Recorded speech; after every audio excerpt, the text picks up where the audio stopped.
Number 1 college students or school students రోజు వాళ్ళ క్లాసులు అయిపోయిన తర్వాత ఇంటికి వెళ్ళే ముందు వాళ్ళ క్లాస్ రూమ్ని వాళ్ళ కాలేజీని శుభ్రం చేసుకుంటారు. ఈవెన్ స్టూడెంట్స్తో సహా టీచర్స్, లెక్చరర్స్, ప్రిన్సిపల్తో సహా అందరూ వాళ్ళ కాలేజీని లేదా వాళ్ళ స్కూల్ని క్లీన్ చేసుకుంటారు. ఈవెన్ టాయిలెట్స్తో సహా మొత్తం క్లీన్ చేసిన తర్వాతే వాళ్ళు ఇంటికి వెళ్తారు. ఇదొక మంచి అట్మాస్ఫియర్ని క్రియేట్ చేయడానికి ఈ రూల్ అనేది జపనీస్లో అలవాటైంది. జపాన్లో కొన్ని హైవేస్ అనేవి రోడ్లు బిల్డింగ్ మధ్యలో నుంచి వెళ్ళిపోతూ ఉంటాయి. అందులో ఒకటి గేటెడ్ టవర్ బిల్డింగ్. ఈ బిల్డింగ్ అనేది 1992లో బిల్డ్ చేశారు. ఇందులోని 16th ఫ్లోర్ నుంచి నేషనల్ హైవే అనేది లోపల నుంచి కట్టారు. సో దీన్ని అక్సా జపాన్ అని కూడా అంటారు.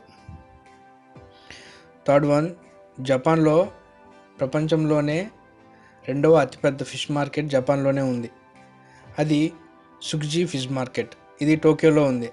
దీని ఓవరాల్ టర్న్ ఓవర్ 1 ఇయర్కి వచ్చేసరికి 6,60,000 టన్స్ అనేది మార్కెట్ చేస్తుంది. ఈ మార్కెట్ అనేది మనకి February 11, 1935 నుంచి స్టార్ట్ చేశారు. రీసెంట్గా దీన్ని టొయోషు ఫిష్ మార్కెట్ అని October 6, 2018లో రీప్లేస్ చేశారు. ఫోర్త్ వన్, వరల్డ్లోనే సెకండ్ లార్జెస్ట్ ఆటోమొబైల్ ఎక్స్పోర్టర్.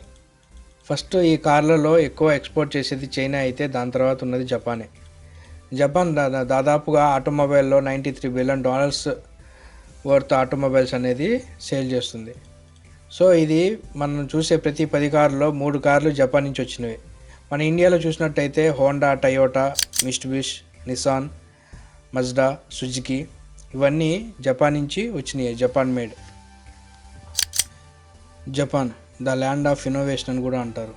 వీళ్ళు చాలా కనిపెట్టిన వాటిల్లో మనం ఇప్పటికీ వాడుతున్నవి ఏంటంటే electrical rice cooker, instant Maggi, electronic calculator, tape record, video tape recorder, karaoke, సీడీలు, DVD, walkman and digital camera, video camera, ఇలా వాటి అన్నిటినీ జపాన్ వాళ్ళే కనిపెట్టారు. ప్రపంచంలోని మొత్తం లిటరసీలో ఫస్ట్ ఉండే ప్లేస్ అంటే జపాన్. జపాన్ లిటరసీ అనేది ఎంత ఎక్కువ అంటే 99.99%, ఆల్మోస్ట్ 100%. అంటే ప్రతి ఒక్కరు అందులో ఉన్న జపానీస్ అందరూ చదువుకున్న వాళ్ళే, చదువులేని వారు అంటూ ఎవరూ లేరు. అందులో మేల్ ఫీమేల్ ఇద్దరికీ ఈక్వల్ రైట్స్ అనేవి ఉంటాయి. సో ప్రతి ఒక్కరు సెకండరీ డిప్లొమా అనేది పక్కాగా కంప్లీట్ చేయాలి. సో ఈ రూల్స్ వల్ల జపాన్ అనేది ఎడ్యుకేషన్లో నెంబర్ 1గా ఉంది. జపాన్లోని టోక్యో అనేది హానెస్ట్ సిటీ అని పిలుస్తారు. ఎందుకంటే ఇక్కడ ఎవరైనా ఏదైనా వస్తువులు పోగొట్టుకున్నా, మనీ, వాలెట్, థింగ్స్ ఏది పోగొట్టుకున్నా కానీ ఎవరికి దొరికితే వాళ్ళు పోలీస్ స్టేషన్లో రిటర్న్ ఇచ్చేస్తారు. ఎవరు వస్తువులని ముట్టుకోరు, దొంగిలించరు. అందుకే దీన్ని ల్యాండ్ ఆఫ్ హానెస్టీ అని కూడా పిలుస్తారు. ఇప్పటి వరకు అలా పోలీసులు అనేది రికవర్ చేసి ఎవరి సామాన్లు వాళ్ళకి ఇచ్చిన విలువ $32 బిలియన్ కన్నా ఎక్కువే. ఫాస్టెస్ట్ బుల్లెట్ ట్రైన్స్ మొదటిసారిగా జపాన్లో 1964లో వీటిని తయారు చేశారు. దీని హైయెస్ట్ స్పీడ్ వచ్చేసరికి 6.3 km/h, గంటకి 600 కిలోమీటర్లు ప్రయాణిస్తుంది. ప్రతిరోజు 5.56 బిలియన్ ప్యాసింజర్స్ అనేది ఈ ట్రైన్స్ అనేవి క్యారీ చేస్తూ ఉంటాయి. ఇక్కడ జపాన్లో ఈ బుల్లెట్ ట్రైన్స్ టైం టేబుల్ అనేది చాలా పర్ఫెక్ట్గా ఉంటుంది. ఎంత పర్ఫెక్ట్ అంటే ఒకసారి 20 seconds ఒక ట్రైన్ లేట్ అయ్యింది. ఈ 20 seconds లేట్ వల్ల ఆ రైల్వే డిపార్ట్మెంట్ అనేది ప్రజలకి అపాలజీ చెప్పింది. ఇదే రూల్ మన ఇండియాలో కూడా ఉంటే చాలా బాగుండేది. Hard work always marries success. అవును, ఇది 100% నిజం. ఎందుకంటే జపాన్లో ఇప్పటి వరకు 1500 భూకంపాల పైనే వచ్చాయి. అండ్ 108 వరకు అగ్నిపర్వతాలు జపాన్ లోపల ఉన్నాయి. ఎర్త్ డిజాస్టర్స్లో జపాన్ అనేది ఎప్పుడూ నెంబర్ 1గా ఉంటుంది. ఇన్ని అనర్థాలు ఇన్ని జరిగినా కానీ జపాన్ ఎప్పుడు ఆర్థిక వ్యవస్థలో మన దేశం కన్నా ముందే ఉంది.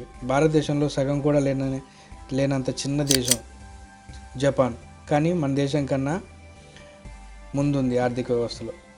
ఎందుకంటే ఇలాంటి కొన్ని స్ట్రిక్ట్ రూల్స్ అనేవి జపాన్లో పర్ఫెక్ట్గా అమలు అవుతాయి కాబట్టి. వాళ్ళ పంచువాలిటీ, వాళ్ళ డెడికేషన్ అనేది అలా ఉంటుంది. ప్రపంచంలో ఎక్కువసేపు వర్క్ చేసే వాళ్ళలో జపాన్ వాళ్ళే ఫస్ట్. వాళ్ళు దాదాపుగా ఒక రోజుకి 18 గంటల వరకు వర్క్ చేస్తారు.